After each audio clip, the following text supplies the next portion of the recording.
अस्सलामुअलैकुम। Programme in fact में खुश आमदीद। अब्दुल मजीद साजिद के साथ मैं हूँ आमना ताहिर।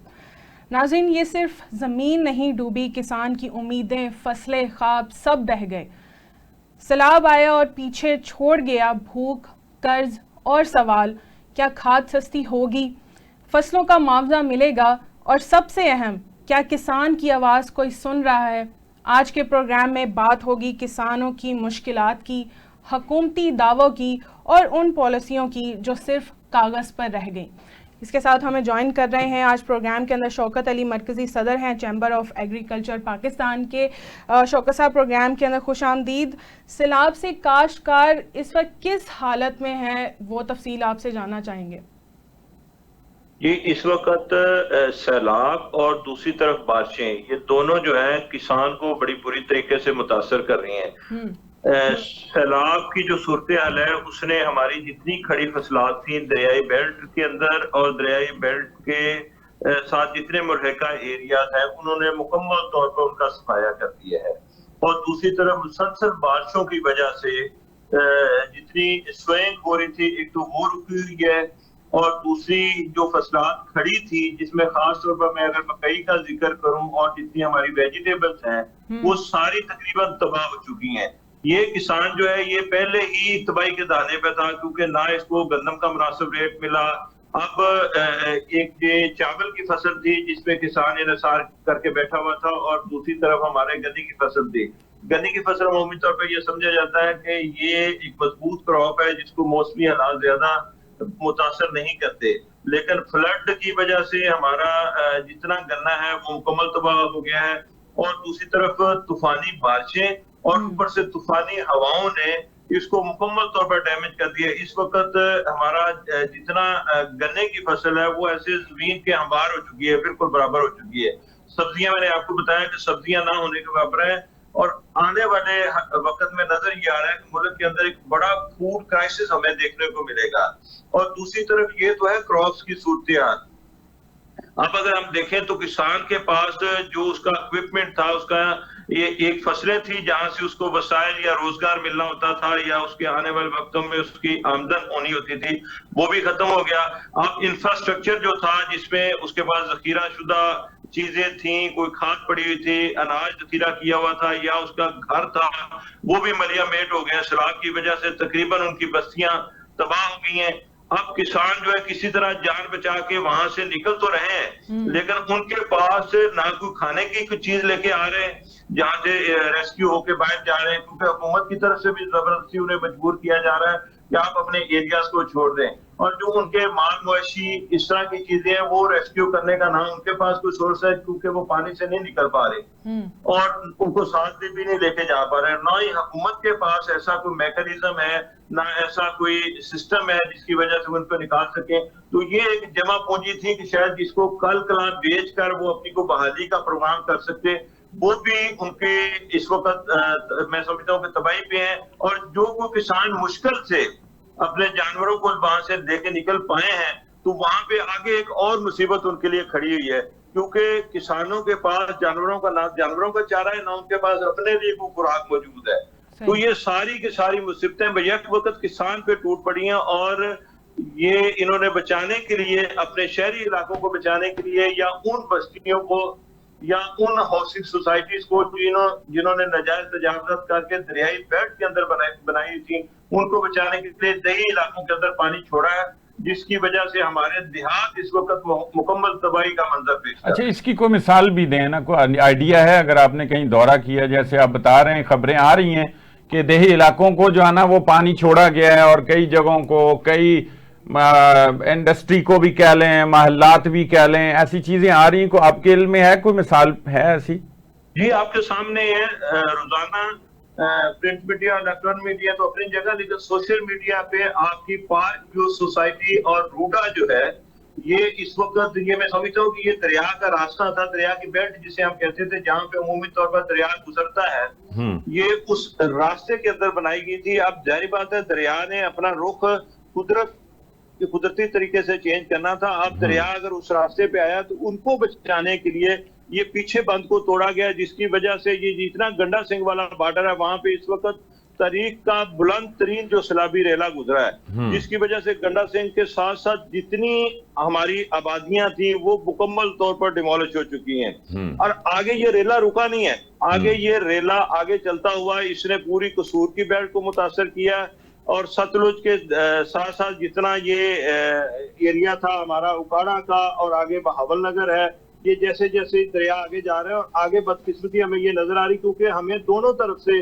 सैलाबी रेलों ने घेरा हुआ है। अगर इस पूरी बेल्ट को अगर देखें तो इसको दोआबा कहा जाता है। इसके एक तरफ दरिया सतलुज है, हाँ, और दूसरी तरफ दरिया रावी है जी। अगर हम थोड़ा अपर बेल्ट के अंदर चले जाएं जहाँ पे दरिया जेलम और चिनाब है, तो वहां पे भी आपको तबाही के मंजर नजर आ रहे हैं। एक तरफ सरगोदा, झंग, फैसलाबाद, चन्योट ये आपको डूबे हुए नजर आ रहे हैं। दूसरी तरफ गुजरात, सियालकोट और जेलम की बस्तियां आपको डूबी। और यही जो इलाके जिनका आप जिक्र कर रहे हैं, यही हमारी सारी फूड बास्केट है। ये दोआबा जो सतलुज और रावी के दरमियान है, बिल्कुल ये सारी हमारी फूड बास्केट है। हाँ जी। और इसके बाद अगर ये बर्बाद हो गई तो फिर तो ग़ज़ाई बहरान भी पैदा हो जाएगा। बिल्कुल, मैं तो आपको यहाँ पे ये बड़ा वक्त से पहले ये बता रहा हूँ कि देखिए इंडिया जो है वो फूड सिक्योरिटी से फूड सॉवरेनिटी पे चला गया था, लेकिन इस सैलाब की वजह से उसका पूरा इंडियन पंजाब जो है वो मुकम्मल तौर पर उसका एग्रीकल्चर तबाह हो गया। वहां पे फूड सिक्योरिटी के खतरात पैदा हो गए। तो हम तो पहले फूड सॉवरेन कंट्री नहीं है, हम तो फूड सिक्योरिटी के पहले हमें लाले पड़े हुए हमारे मुल्क में। तो अगर ये इतना बड़ा सैलाबी रेला जैसे ये जनूबी पंजाब के अंदर पहुंचेगा और सिंध के अंदर पहुंचेगा, तो आप ये समझें कि ये हमारी ये सब्जियात की, इसको फूड बास्केट कहते हैं, ये जितने एरियाज का मैंने पहले जिक्र किया, तो आगे जाके आपकी जो दूसरी क्रॉप्स हैं वो भी डिमोलिश हो जाएंगे, मुकम्मल तौर पर वो भी तबाह हो जाएंगे। और फिर जनूबी पंजाब का तो और सिंध का जो दही एरिया, उसकी जो बदकिस्मती अभी भी ये है कि वहाँ अभी भी कच्चे देहात है, कच्ची आबादियां हैं, और वहां पे ज्यादा इसके नुकसान होंगे। और फिर वो इलाका भी सतह समंदर से नीचे है और वहां पे बड़ी तबाही का खदशा नजर आ रहा है। इस वक्त तो ये की जा रही है कि अगर हम 1988 यानी 1988 के सैलाब की बात करें तो 5,76,000 क्यूसिक पानी हमारे दरियाओं के अंदर उसका एस्टिमेट किया गया था कि ये तो बहुत ज्यादा है। किस दफा वो 8 लाख से 11 लाख तो किया जा रहा है कि ये पानी हमारे दरियाओं के अंदर आएगा, तो उस वक्त ना आपके शहर बचेंगे और देहात तो बिल्कुल इनके बच्चे का सवाल ही पैदा नहीं हो रहा। और ये सारी की सारी हमें मिसमैनेजमेंट नजर आ रही है कि हमने ये देखा कि 88 का सैलाब आया, फिर 92 में आया, और अभी 3 साल पहले हम इस सैलाब से गुजरे जी, और फिर भी हमने कुछ सीखा नहीं है, और ना हम जानवर रेस्क्यू कर पा रहे हैं। इंसानों ने तो फिर किसी ना किसी तरह से भागदौड़ खुद भी कर लेनी होती है। हम तो जितना भी रेस्क्यू कर सकते हैं चलें, हुकूमत के पास वसाइल भी नहीं है, इंसानों को रेस्क्यू करने के भी नहीं है और जानवरों को रेस्क्यू करने का तो बिल्कुल ही नहीं है। एक तो ये बात है। अब इससे आगे हम चलते हैं, क्या कोई किसानों के लिए कोई इंश्योरेंस है पाकिस्तान के अंदर? अब क्या हम कोई उनको अजाला उनका कैसे करेंगे इतने बड़े नुकसान का? ये वो बदकिस्मत तबका है किसान का कि ना इसकी फसलों की कोई इंश्योरेंस है, ना इसके जानवरों की कोई इंश्योरेंस है, और ना इसके जो अनाज के गोदाम थे जो इन्होंने अपने घर में खाने के लिए रखे हुए हैं, ना उसकी कोई इंश्योरेंस है, ना इनका जो इंफ्रास्ट्रक्चर है यानी इनके जो घर है उसकी कोई इंश्योरेंस नहीं है। अब अंदाजा लगाएं, ज़ाहिर आप इनके नुमाइंदा हैं और हम ये बात कर रहे हैं कि ये मुल्क ज़री मुल्क है और पंजाब तो 60+ % पाकिस्तान का है, और ज़राअत भी पंजाब के ऊपर ज्यादा डिपेंड करती है पूरे पाकिस्तान की। तो ये हाल है, तो फिर ये अब हमें वक्त आ नहीं गया कि हम ये इस तरफ भी जाएं ताकि कोई सिक्योरिटी फराहम करें लोगों को और अपने किसानों को, और उसी से तो मुल्क का सारा सिस्टम जो है ना उसका दारोमदार है। जी अब्दुल मजीद साजिद साहब, ये बिल्कुल आपने दुरुस्त निशानदेही की है कि हम जब जो भी गवर्नमेंट आई है हम चीखे हैं, चिल्लाए हैं, एहतजाज किए हैं, डंडे खाए हैं और एक ही मुतालबा करते रहे कि जो ज़राई सेक्टर है इसको इंडस्ट्री डिक्लेयर कर दिया जाए ताकि इनको भी सहूलियात मिले। ना तो हमारी लेबर को कोई सहूलत है कि उससे लेबर क्लास के अंदर कंसीडर ही नहीं किया जाता, और ना ही किसानों को मैं तो ये समझता हूँ कि इंसान समझा जाता है। अभी भी ये देख लें कि इतनी बड़ी तबाही आई है तो हुकूमत की तरफ से कोई रिलीफ पैकेज अभी तक अनाउंस नहीं किया गया कि जी हम किसानों के लिए ये करेंगे। या आने वाले वक्तों में हम किसानों को रिलीफ पैकेज भी अनाउंस करेंगे। अभी भी हमारे जो आबियाने के बिल है जो इन्होंने पानी की मद में हमसे वसूल करने थे, वो वैसे के वैसे पड़े हैं, वो तलवारें सर पे लटक रही हैं। नहीं, उसमें आपको लगता नहीं कि अब ये रिलीफ देंगे और माफ करेंगे? नहीं, मुझे नहीं लग रहा कि ये माफ करेंगे, बल्कि ये जैसे ही आफत गुजरेगी ये फिर उसी तरह अपने सरकारी मशीनरी को मुतहर्रिक कर देंगे कि आप किसानों पे चढ़ दौड़े और वहां से किसानों को लूटना शुरू कर दें। अब ये देखें कि इस वक्त हम रोते रहे कि किसान की गंदम जो है औने पौने बिक रही है, 1800-2000 रुपए में बिक रही थी, लेकिन आप ताकतवर माफिया को ये देखें कि आप चीनी आपकी 200 रुपए क्रॉस कर गए। जो किसान से जब गन्ना खरीदा गया था उसकी कीमतें लागत 120 रुपए से किसी सूरत ज्यादा नहीं थी, तो उस वक्त किसान से वो 120 रुपए को कीमत को मद्देनजर रखते हुए किसान से गन्ना भी औने पौने खरीदा गया। अब उन्हीं माफिया ने अपनी चीनी का हुकूमत अपने मुकम्मल इख्तियारात रखने के बावजूद, मुकम्मल हुकूमती मशीनरी को मोबिलाइज करने के बावजूद चीनी की कीमतों को कंट्रोल नहीं कर पा रही। अब दूसरी तरफ ये देखें कि जब किसान के हाथ से गंदम निकल गई तो अब वही गंदम का रेट डे बाय डे जब करता जा रहा है कि 1800-2000 रुपए में किसान से जब गंदम खरीदी गई, आज वही गंदम जो है 3200 का रेट क्रॉस कर रही है। और दूसरी तरफ हुकूमत जो है किसानों को फिर मारने पे तुली हुई है कि अब जब क्रशिंग सीजन हमारा करीब आने को है, जो बचा खुचा गन्ना बचेगा तो उसमें वो चीनी दरामद करने जा रहे हैं और उसकी दरामद की इजाजत दे रहे हैं। और उससे क्या होगा कि फिर हमारा गन्ना जो है जो बच जाएगा वो औने पौने खरीदेंगे। इससे किसान जो है, मैं तो समझता हूँ ये दुरुस्त है ये बात शौकत साहब। इसी में आपको मैं काट रहा हूं, इसी में कि अब ये तो आगे सारी बात उस माफिया के ऊपर और उसको फायदा पहले भी पहुंच रहा था। जखीरा अंदोज है, वो इंडस्ट्रियलिस्ट है, वो गंदम का जखीरा अंदोज हो, वो चीनी का हो चाहे, और उसका वो पूरा एक माफिया है, वो काम कर रहा है। मसला तो उस गरीब किसान का है, उस हारी का है, उस काश्तकार का है जो पहले ही पिसा हुआ है, जिससे आपने दुरुस्त निशानदेही की, उससे आपने किस रेट पे गंदम लिया, उसका तो लागत भी पूरी नहीं हुई, और वो इस सारी चीजों को कर्ज उठा के कर रहा होता है। कोई आपसे ले लेगा, कोई बैंक से ले लेगा, कोई कहीं और से, इस तरीके से वो कर्ज उठाता है। मेरा और आपका चूंकि एक बैकग्राउंड है और ये हमें पता है बड़ी अच्छी तरह, उनकी तो हम अक्कासी भी नहीं कर रहे अल्फाज में, वो उसका क्या बनेगा, अब जब अगली फसल का वक्त आएगा तो उसके लिए भी क्या होगा। मतलब हुकूमत ना तो कर्जे माफ करेगी, आप कह रहे हैं कि आबियाना भी ले रहे हैं और वो माफी का कोई चांस नहीं है, तो फिर हम अगली जो बिजाई है, बुवाई है, जो अगली काश्त है, फिर मेरा ख्याल है वो तो पाकिस्तान तो फिर बंजर हो जाएगा। जी बिल्कुल, मैं ये कहूँ कि इस वक्त मगरमच्छ कह लें या खौफ दिलाने वाले जिन कह लें, किसान के लिए एक आड़ती है, और दूसरा हुकूमत ने जो किसान कार्ड की शक्ल में किसान को मकरूज किया हुआ है, वो चूंकि उसका जो पीरियड होता है वो 6 महीने के अंदर होता है। 6 महीने के अंदर हुकूमत को वापस करने होते हैं, अगर ना वापस करें तो उस पे interest rate day by day increase होता जाता है। आप देखें कि क्रॉप्स हमारी तबाह हो गई हैं, जानवर हमारे सैलाबी रेलों के अंदर बह गए हैं, इंफ्रास्ट्रक्चर हमारा तबाह हो गया है, लेकिन हुकूमत की तरफ से अभी तक कोई ऐसी अनाउंसमेंट नहीं की गई कि हम आपका ये कर्ज मौखर कर रहे हैं, या जो आड़ती हजरात से किसानों ने कर्जे उठाए हुए हुकूमत उसकी कोई दाद रसी के लिए कोई पैकेज अनाउंस करे। तो ये तो वो ताकतवर जिन है जो हमारे पीछे पड़ेंगे अभी चंद दिनों के बाद। ये सलाब तो जैसे तैसे ये गुजर जाएगा, लेकिन ये लाठियां किसानों पे बरसनी ही बरसनी है।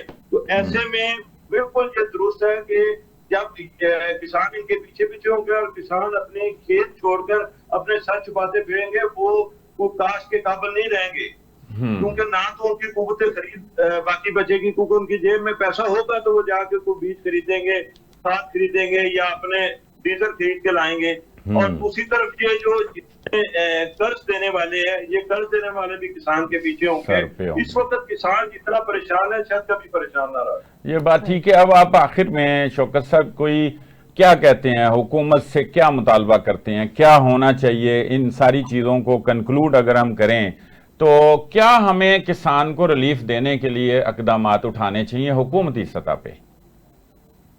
एक तो मैं ना आपके तवज्जुह से बिल्कुल इसकी तरफ कहूंगा कि हमें हर दफा अभी भी आप ये देखें कि प्राइम मिनिस्टर से लेकर हमारे चीफ मिनिस्टर साहब एक ही बात कर रहे हैं कि डैम बनाने की बड़ी जरूरत है। इसमें अगर डैम्स बने होते तो शायद ये इतनी तबाही ना होती। तो ये बनाने किसने हैं? क्या ये मैंने उठ के बनाने हैं, आपने उठ के बनाने, ये आपने बनाने हैं। तो कम से कम अपनी माजी की गलतियों से सीखते हुए आज ये अनाउंस करते हैं, कोई बजट लेके आए, वैसे तो आप जिमनी बजट हमेशा लेके आते हैं, अभी लेके आए और अनाउंस करें कि हम इस साल के अंदर इतना बजट मुख्तस कर रहे हैं इतने डैम्स बनाने के लिए, ताकि अगले साल फिर हम इसी तरह रोना ना रो रहे हों।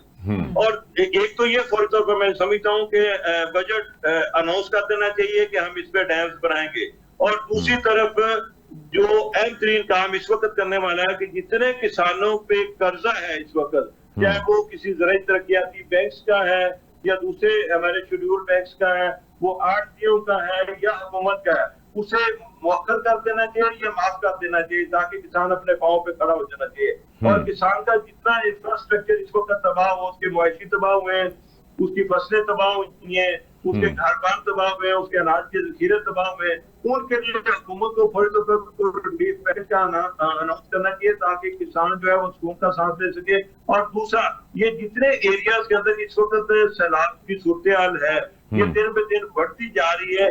इन एरियाज के अंदर हुकूमत चाहे दुनिया से जाके मांगे, खुद अपने बजट से कोई खरीदारी करे, ताकि जानवरों को फौरी तौर पर रेस्क्यू करने का बंदोबस्त करना चाहिए, क्योंकि वो एक लाइफ स्टॉक हमारे एग्रीकल्चर सेक्टर का एक बेहतरीन हिस्सा है।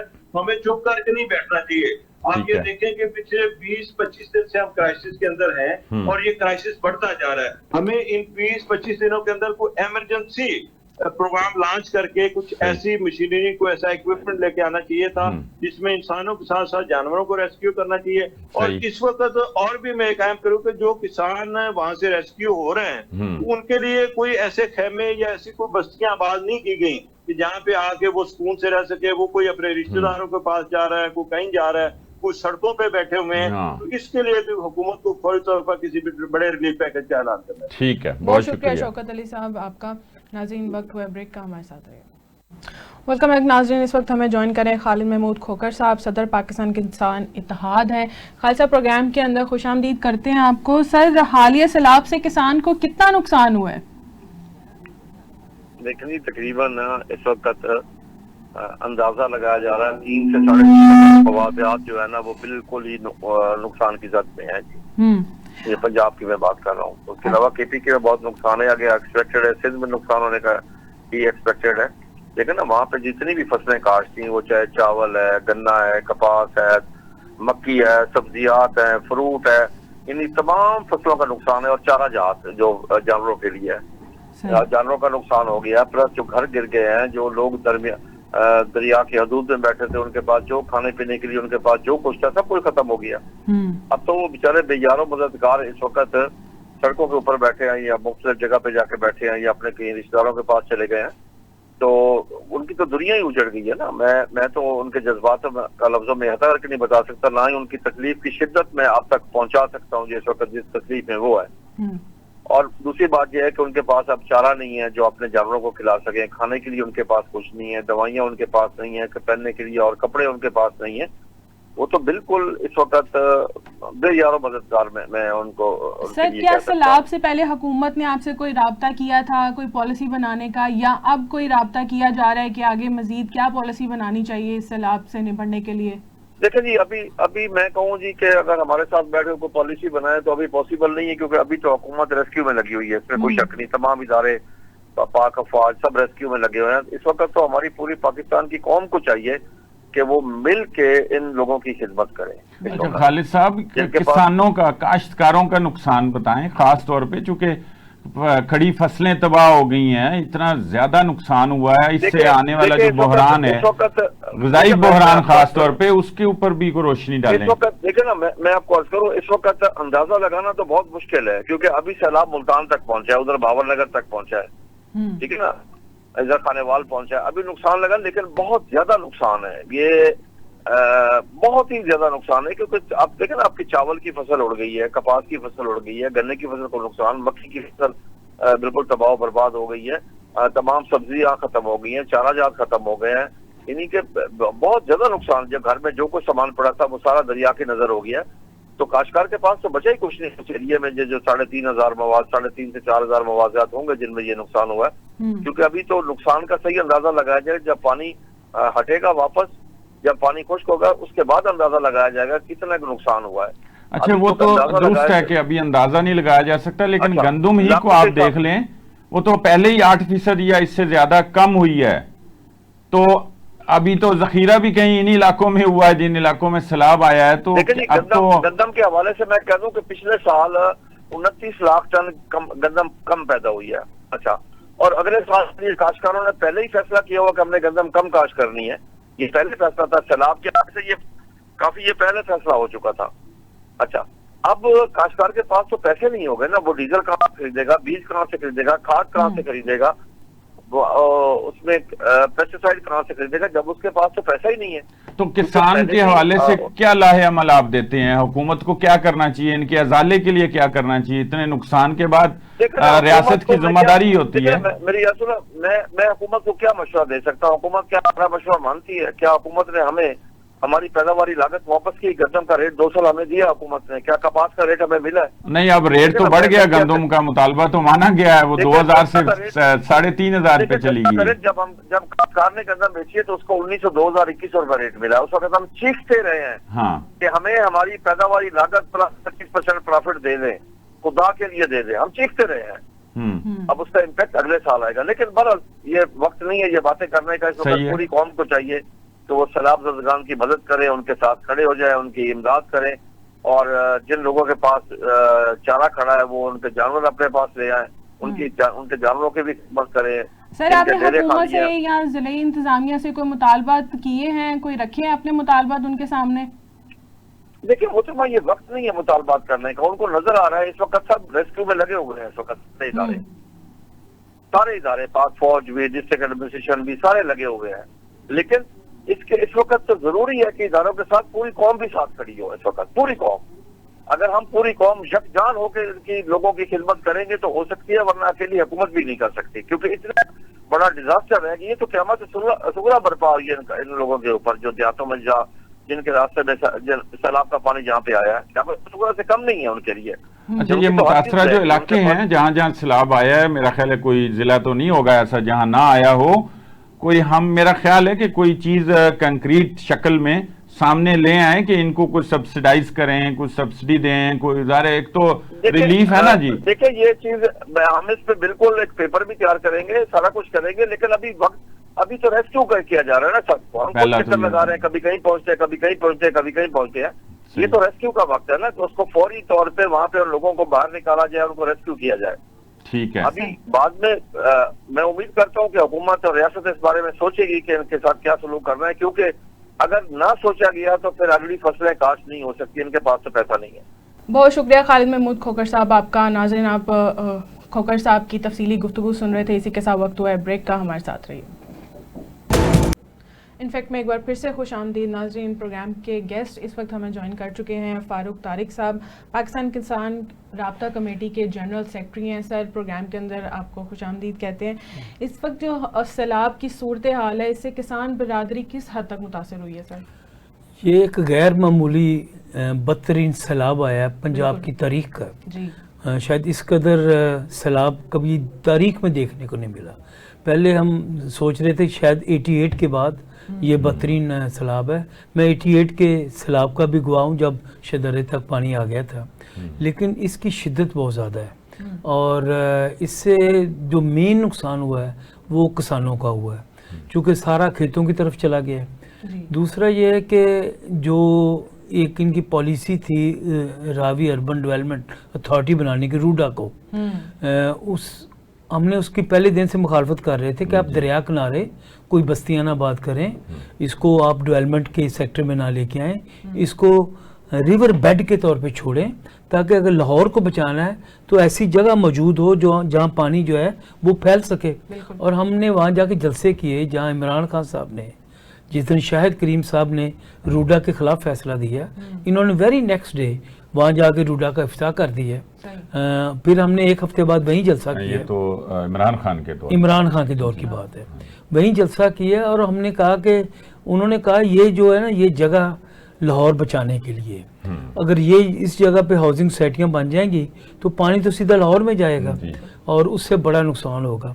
तो एक तो ये जो पॉलिसी थी वो ठीक नहीं थी।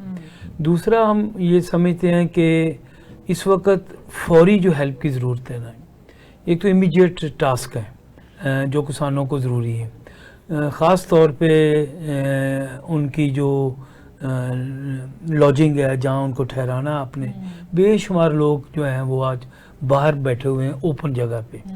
जो इन्होंने खैमे लगाए हैं ना वो स्कूलों में लगा दिए हैं। स्कूल बात का करीब नहीं है आपके गांव के, ये दूर है, तो वो एक ख्याल नहीं रखा गया। मसलन कमालिया की आज की बात है, वहाँ भट्ठा मजदूर काफ़ी बड़ी तादाद में और किसानों के जो लोग थे जानवरों समेत बाहर बैठे हुए थे। तो हमारे दोस्त वहाँ पहुँचे तो उन्होंने कहा जी ये तो खैमे तो दूर हैं। फिर एसी साहब ने कुछ उनको अभी प्रोवाइड किया है। तो ये जो एक इमीडिएट नीड है वो है उनकी रहाइश की, खाने की, लेकिन इससे कहीं ज़्यादा ज़रूरी है कि आप लॉन्ग टर्म प्लानिंग करें उनके लिए, जिसमें ख़ास तौर पे जो कंपनसेशन है फसलों की तबाही की। होता ये है कि वक्ती तौर पे बड़े सिंपथीज़ के हमदर्दी के जज्बात आ जाते हैं, हर बंदा मदद करना चाहता है। जैसे ही पानी वापस जाता है, या सर हम 2022 के भी गवाह हैं, मैंने सिंध के 5 अजला का विज़िट किया था। ये भी पिछले साल आमद राफी आलम साहब एडवोकेट हैं, तहसीन साहब हैं, हम एक फैक्ट फाइंडिंग मिशन पे गए कि 2022 के सैलाब से मुतासर किसानों और हारियों की अब क्या कंडीशन है 3 साल के बाद। तो हमने देखा वो अभी भी बाहर बैठे हुए थे, इस कदर बुरी हालत थी। 5 अजला में हम 5 दिन तक विजिट करते रहे। हमने अभी रिपोर्ट भी जारी की थी लाहौर प्रेस क्लब में जाके। तो हमने ये देखा है कि बाद में लॉन्ग टर्म प्लानिंग नहीं है, उसका बहुत शदीद फुकदान है। आप सिर्फ उन्हें रोटी और जगह ना प्रोवाइड करें, जो फसल ज़ाया हुई है उसका नुकसान पूरा, उसका अजाला नहीं करते। वो अजाला अब क्या सजेस्ट करते हैं फारूक तारिक साहब? देखिए इनके पास ये तो बहुत बड़ा नुकसान है, बहुत ज्यादा नुकसान है। आने वाली फसल ही नहीं उग सकती, वो उगाने के काबिल ही नहीं होंगे। पाकिस्तान की तारीख में अब जो ज़राअत का बहरान आने वाला है वो भी गैर मामूली होगा, क्योंकि इन्होंने जो अभी मिनिमम सपोर्ट प्राइस को ख़त्म कर दिया है। जो गंदम की मिनिमम सपोर्ट प्राइस थी 3900 रुपया, पहले इन्होंने कहा कि देंगे, फिर नहीं दी।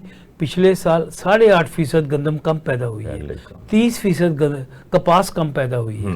फसलें तो लोग लगाना ही नहीं अब चाहते, जिस तरह आला मरियम नवाज का ख्याल था कि ज़्यादा गंदम लोग उगा रहे हैं, लेकिन ज़्यादा गंदम नहीं उगाई गई और अब नज़र आ गया है कि इन्हें गंदम इंपोर्ट करनी पड़ रही है। और गंदम की जब किसान के पास थी गंदम तो वो 1800, 2000, 2200 में बिकी और आज बिक रही है वही गंदम जो है वो 3000, 3500 3200 तक चली गई है। तो इसका मतलब है कि जब किसान के पास फसल होती है उसको पूरा मुआवजा नहीं मिलता।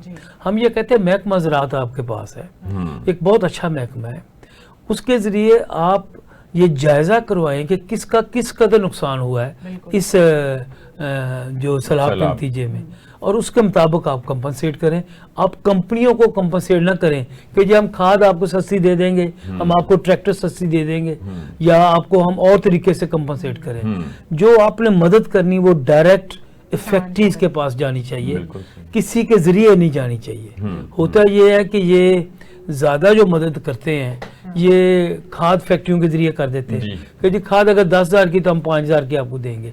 वो 5,000 किसान को नहीं मिलता, खाद फैक्ट्री को मिलता है, उसका प्रॉफिट ही होता है वो बेसिकली। तो हम कहते हैं कि डायरेक्ट सब्सिडी किसानों तक जाए। और अब जैसे गंदम का ये इशू है, इसके साथ उस बहरान बढ़ेगा। अब रेट भी बढ़ रहा है गंदम का, तो रोटी हो जानी है एक अंदाजे के मुताबिक, ज़ाहिर है अभी तो अंदाजे ही हैं सारे, को 30 से 40 रुपए रोटी हो जाए। अब महंगाई बढ़ेगी, ये तो एक महंगाई का भी तूफान आएगा, चीजें ज़ाहिर कम होंगी तो महंगाई ने बढ़ना है। और गंदम के साथ साथ गन्ने का भी, आप गन्ने का बहरान बड़ा शदीद हो रहा है।